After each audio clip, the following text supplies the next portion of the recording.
We just saw that instances have different memory address. Let me go back to the diagram. So here I explained that this instance has a different memory address and this instance has a different memory address. Now let's see that in action. Let us go back to our code, and here let me put up a comment, and I don't want this one, so I can take it out, this one as well. And let's print out the memory address of our P1 and P2 as well. So I can say print my formatted string, and I can say P1 is located at memory address.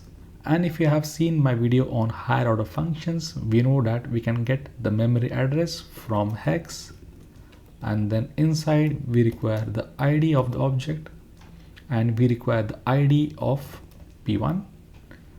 Let me copy and paste it. This time it has to be P2. This also has to be P2. Just save it and let us try to run it. So here we can see P1 is located at this address.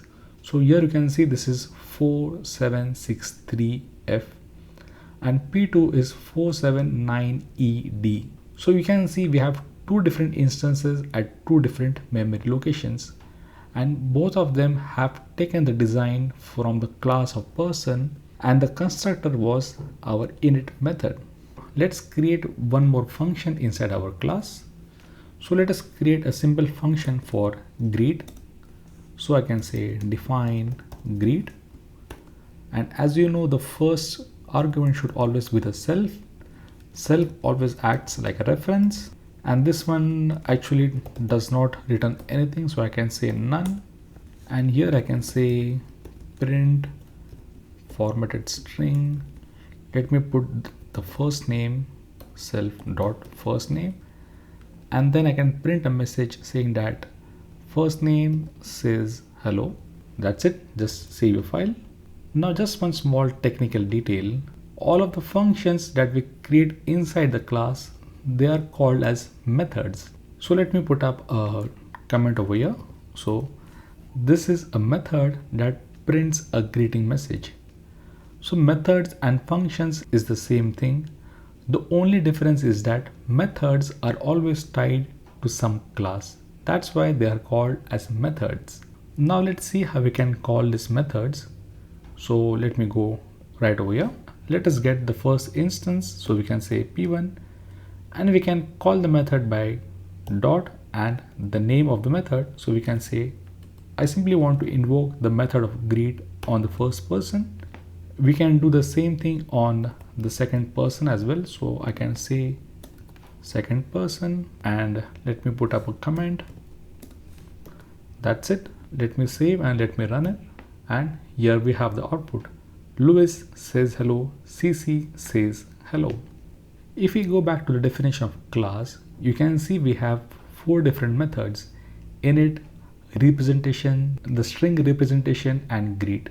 What differentiates between this dunder methods and the regular method is that Python by default is going to search for this dunder methods so that it can implement its own magic. If you change the name from init to something else, then the class constructor is not going to work. So always make sure you get the naming convention right. Init is for the construction, REPR is for the official representation, and this is just for your reference, this is called as a string representation. Now, even though the name starts with an underscore, you can use them just as your regular function. Let's see how to do that. Let us go right over here. Let me make some space, and let me print out p1 dot underscore underscore str, and that's it. So what we are doing is we are simply calling the method called as str on the instance of p1.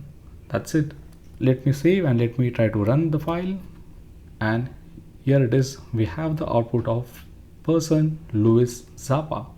So this is absolutely possible, but this is not the recommended way of doing it. So let me put up a comment: possible but not recommended. Well, that's it for this one. In the next video, we will convert the character from our game to a class.